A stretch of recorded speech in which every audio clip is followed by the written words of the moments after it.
shared with Neil. Greg, if I can ask you to come forward, please.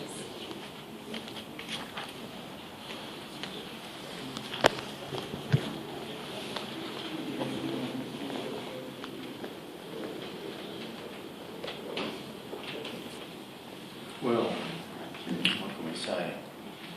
First I'd like to say to Margaret to thank her for letting me speak today. It's a real privilege as only one of the friends that is actually speaking in addition to the family. I'd like to say that I'm a Rooster, which is an exclusive club, a number of who are here today, where we meet once a month and have lunch and discuss all the problems of the world and solve them and have a little gold beer or whatever. But I will miss Neil at those gatherings so much.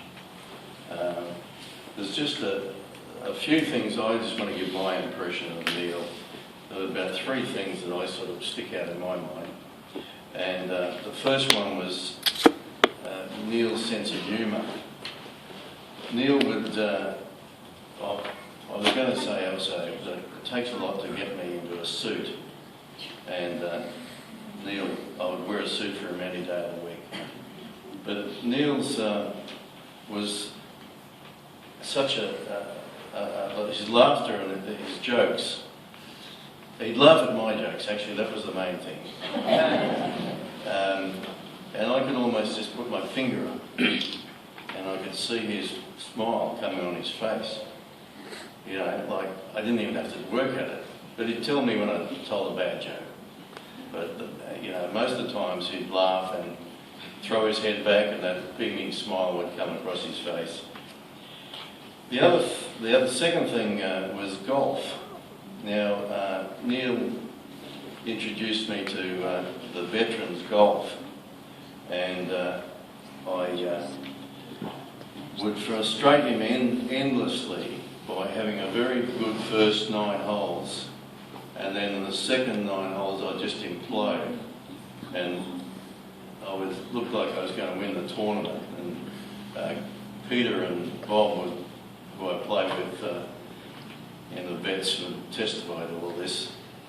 The number of times I probably could have won it and then self-imploded. And Neil used to try and coach me. And boy, you know, he gave me lots of tips. But about 2 weeks ago, I went up to John Flynn Hospital, saw Neil quietly sitting beside the bed looking out the window. And a bit of a sad look on his face, but when he saw me, he beamed. And I told him that I'd won the competition of vets. And he said, "I'm so happy for you."